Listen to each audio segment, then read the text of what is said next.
Bonjour à toutes et à tous. Merci, Monsieur le Président de BPI, de nous inviter dans cet événement qui est devenu maintenant véritablement incontournable.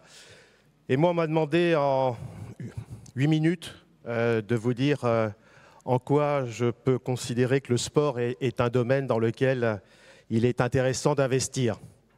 Tout à l'heure, Madame la Ministre a rappelé que nous étions un an après les JO. C'était une grande année pour le sport, puisque nous avions eu la grande cause nationale décrétée par le Président de la République en 2024.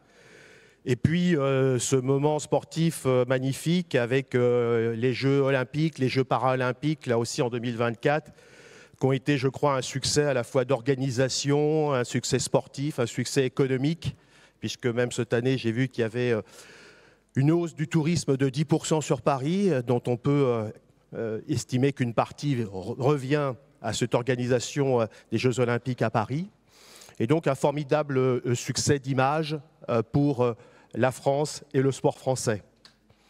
Aujourd'hui, ce sport, il est partout. Ce sport, il a la chance d'avoir un impact sur la société énorme. Un impact sur les citoyens, puisqu'il est intergénérationnel, il va de la jeunesse, des plus petits aux plus âgés.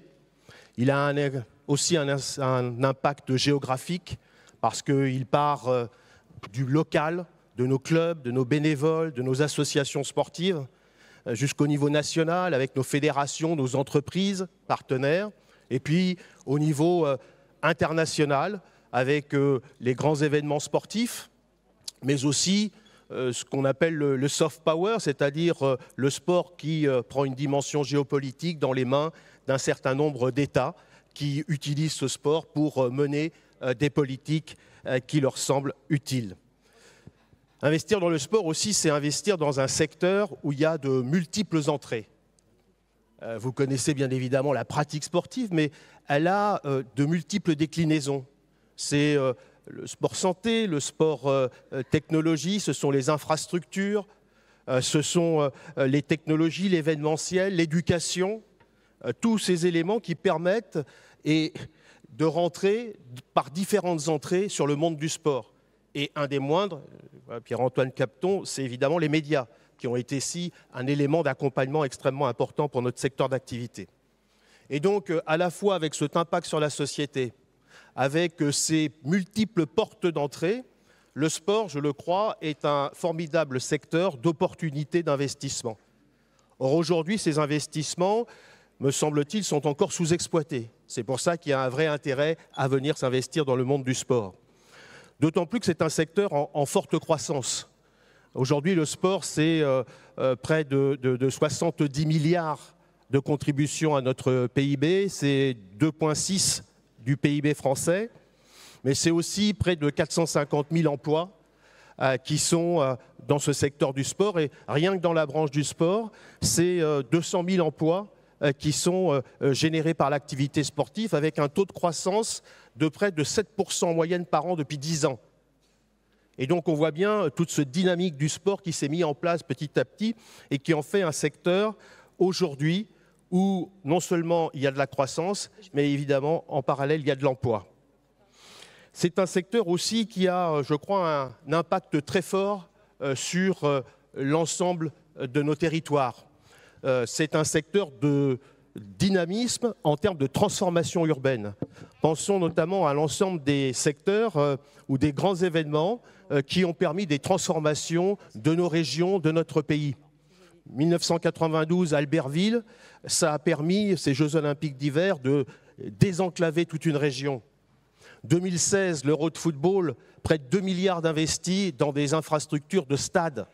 C'est ça qui a permis ensuite d'accueillir une Coupe du Monde en 2019, puis une Coupe du Monde de rugby en 2023. Notre secteur aussi, c'est un secteur qui est un véritable laboratoire d'innovation. Dans notre secteur du sport, on a à la fois toute une partie de sport tech, parce qu'on analyse la performance, on recueille des datas, on travaille sur des objets connectés, on travaille sur la réalité virtuelle, et tout ça, ce sont des éléments qui font progresser et qui dynamisent notre secteur de manière extrêmement forte.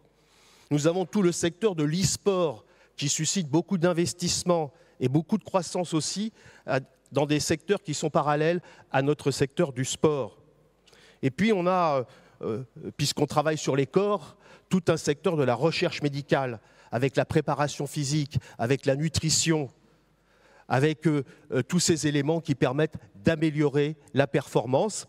Et puis on a évidemment, comme beaucoup de secteurs de l'activité économique en France, désormais l'intelligence artificielle qui fait que beaucoup de nos entreprises sont désormais connectées avec cette intelligence artificielle, qui fait qu'aujourd'hui les entreprises de la Sportec indiquent que près de 30% d'entre elles ont intégré l'intelligence artificielle dans leur modèle de développement.